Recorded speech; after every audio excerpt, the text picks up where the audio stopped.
आखिर ऐसा तो क्या हुआ कि 4.5 महीनों के बाद एक लाश को कब्र से बाहर निकाला जाता है और उसका पोस्टमार्टम किया जाता है और वापस 30 घंटे में उस लाश को दूसरी कब्र में दफना दिया जाता है। ये बॉडी थी उत्तर प्रदेश के मऊ इलाके में रहने वाली 30 साल की नाजिया खातून की। नाजिया खातून की मौत 30 नवंबर 2024 के दिन ही हो गई थी। आखिर ऐसा तो क्या हुआ कि 4.5 महीनों के बाद यानी कि 13 अप्रैल 2025 के दिन पुलिस नाजिया की बॉडी को 30 घंटे के लिए वापस कब्र से बाहर निकालती है। इस कहानी की शुरुआत होती है यूपी के मऊ जिले के घोसी की रहने वाली नाजिया खातून से। नाजिया खातून की शादी उत्तर प्रदेश के पट्टी गांव के रहने वाले मोहम्मद अयूब से होती है। नाजिया और अयूब की शादी को 4.5 साल हो गए थे और नाजिया की लाइफ बहुत ही अच्छे से चल रही थी। नाजिया इस शादी से बहुत ही खुश थी और उसकी शादीशुदा जिंदगी बहुत ही अच्छी से चल रही थी। नाजिया खातून की एक बहन भी थी। नाजिया अक्सर कई बार शादी के बाद अपनी बहन के घर रहने जाती थी, लेकिन इस बार जब नाजिया अपने बहन के घर पे रहने गई उस वक्त नाजिया प्रेग्नेंट थी। नाजिया जब अपनी बहन के घर पर थी तब अयूब नाजिया से कई बार मिलने जाता और उसी दौरान अयूब की नीयत नाजिया की बहन पर बिगड़ती है। उसके बाद अयूब कई बार नाजिया को मिलने के बहाने उसकी बहन के घर जाता और नाजिया की बहन से बात करने की कोशिश करता।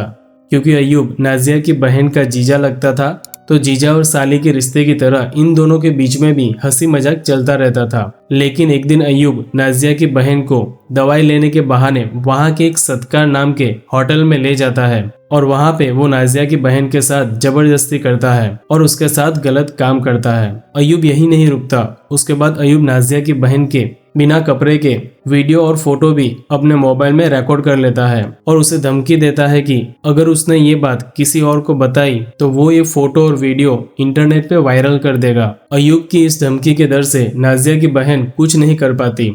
अब उसके बाद अयूब को जब भी गलत काम करने का मन करता वे नाजिया की बहन को वो फोटो और वीडियो की धमकी देता और उसके साथ वे गलत काम करता। उसी दौरान 30 नवंबर 2024 के दिन जब अयूब नाजिया की बहन के साथ गलत काम कर रहा था तब नाजिया ने अपनी नजरों से ये सब देख लिया। तब नाजिया अयूब से झगड़ने लगती है और उसी दौरान वहां पे अयूब की बहन और उसकी माँ भी वहां पहुंच जाती है। अयूब की माँ और उसकी बहन को सच पता होने के बावजूद वे दोनों अयूब का साथ देते हैं और वे तीनों मिलकर नाजिया को पीटने लगते हैं और उसी दौरान वे लोग दुपट्टे से नाजिया के गले को भी दबाते हैं और इसी मारपीट की वजह से उसी दिन नाजिया की मौत हो जाती है। इन तीनों हैवानों ने यह भी नहीं सोचा कि नाजिया प्रेग्नेंट थी।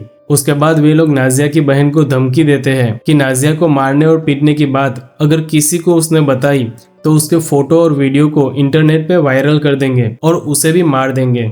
इस धमकी के डर से नाजिया की बहन कुछ नहीं कहती। उसके बाद अयूब और उसका परिवार नाजिया की मौत के बाद नाजिया को मुस्लिम रीति रिवाज से दफनाते हैं ताकि किसी को भी उनके ऊपर शक न हो। उसी दौरान अयूब और उसके परिवार के लोग ऐसे रो रहे थे और दिखावा कर रहे थे जैसे कि उन्हें कुछ पता ही नहीं। अब नाजिया की मौत के बाद वापस अयूब उसकी बहन को धमकाने लगा और उसे शादी करने के लिए प्रेशर करने लगा। तब जाके 1 फरवरी 2025 के दिन नाजिया की बहन वहां के कोटीवाल पुलिस स्टेशन में अयूब और उसके परिवार के खिलाफ एक कंप्लेंट दर्ज करवाती है।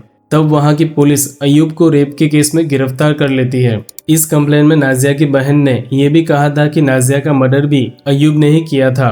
फिर भी पुलिस उसके ऊपर किसी भी तरह का इन्वेस्टिगेशन नहीं करती। उसके बाद कई बार नाजिया की बहन और उसके परिवार ने मर्डर की कंप्लेंट दर्ज करवाने की कोशिश की, लेकिन बिना सबूत के पुलिस कंप्लेंट दर्ज करने से मना कर देती है। उसके बाद नाजिया के पिता ने अपने वकील से बातचीत की। उसके बाद उनके वकील ने मऊ की जिला कोर्ट में अयूब के खिलाफ एक कंप्लेंट रजिस्टर करवा दी। इनकी इस कंप्लेंट को वहां की कोर्ट ने अप्रूव किया और वहां की कोतवाल पुलिस को 2 अप्रैल 2025 के दिन कोर्ट ने आदेश दिया कि नाजिया खातून की बॉडी को पोस्टमार्टम के लिए बाहर निकाला जाए। उसके बाद वहां की पुलिस और नाजिया के परिवार के लोग कब्रिस्तान से नाजिया की बॉडी को बाहर निकालते हैं और बॉडी को पोस्टमार्टम के लिए वहां से 22 किलोमीटर दूर मऊ के सरकारी लाश घर में भेजा जाता है।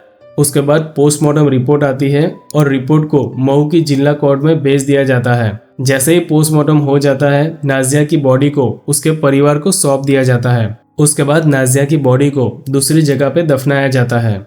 इस बार नाजिया की बॉडी को उसके अपने घर के नजदीकी कब्रिस्तान में दफनाया जाता है और इस बार अयूब और उसके परिवार को आने की परमिशन नहीं दी जाती।